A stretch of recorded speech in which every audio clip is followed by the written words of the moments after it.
রাইকো বাঘা নামটা শুনলেই কেমন যেন গা ছমছম করে ওঠে, তাই না? আজ তোমাদের শোনাবো সেই গ্রামের এক অদ্ভুত গল্প। নদী আর ঘন বাঁশবনের গা ঘেঁষে ছিল এই ছোট্ট গ্রাম রাইকো বাঘা। রাইকো বাঘা দিনের বেলায় গ্রামটা যেমন শান্ত, সন্ধ্যা নামলেই তেমন রহস্যময় হয়ে উঠত। বাঁশবনের ভেতর দিয়ে যখন শন শন করে হাওয়া বইতো, মনে হতো যেন কেউ ফিসফিস করে কথা বলছে। গ্রামের সবাই সন্ধ্যের আগেই ঘরে ফিরে আসত, কিন্তু একদিন এক রাখাল ছেলে তার গরু খুঁজতে খুঁজতে ঢুকে পড়ল সেই বাঁশবনের গভীরে। দিন গড়িয়ে রাত নামলো, কিন্তু সে আর পথ খুঁজে পায় না। চারদিকে ঘুটঘুটে অন্ধকার, ঝিঝি পোকার ডাক ছাড়া আর কোনো শব্দ নেই। হঠাৎ তার কানে এলো একটা অদ্ভুত আওয়াজ। মনে হলো যেন কেউ তার নাম ধরে ডাকছে। রাখাল ছেলেটার তো ভয়ে হাত পা ঠান্ডা। সে এদিক ওদিক তাকালো, কিন্তু কাউকে দেখতে পেল না। শুধু দেখলো বাঁশ গাছগুলো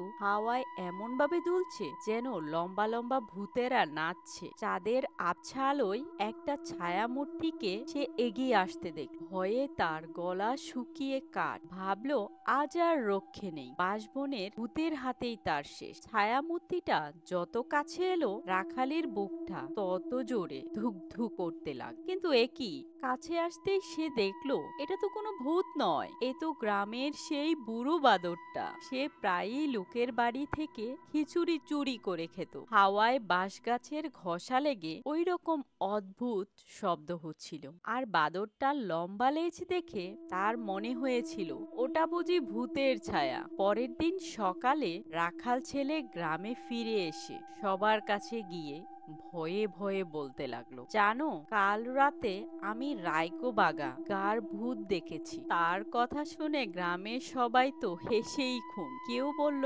আরে বোকা, ওটা তো হাওয়ার শব্দ। আবার কেউ ঠাট্টা করে বলল, ভূতে নয়, ওটা নির্ঘাত কোনো গাধা ছিল। সেই থেকে এই গল্পটা মুখে মুখে ফেরে আজও। যখন মাঝরাতে বাঁশবনের ভেতর দিয়ে হাওয়া বয় আর ওই রকম অদ্ভুত শব্দ হয়, গ্রামের বুড়োরা মুচকি হেসে বলে, ওই শোনো, রাইকো বাগাগার ভূতটা আবার ডেকে উঠল। গল্পটা কেমন লাগলো অবশ্যই কমেন্ট করে জানিও। আর এরকম মজার মজার গল্প শুনতে চাইলে আমাদের চ্যানেলটা সাবস্ক্রাইব করতে ভুলো না কিন্তু। ধন্যবাদ।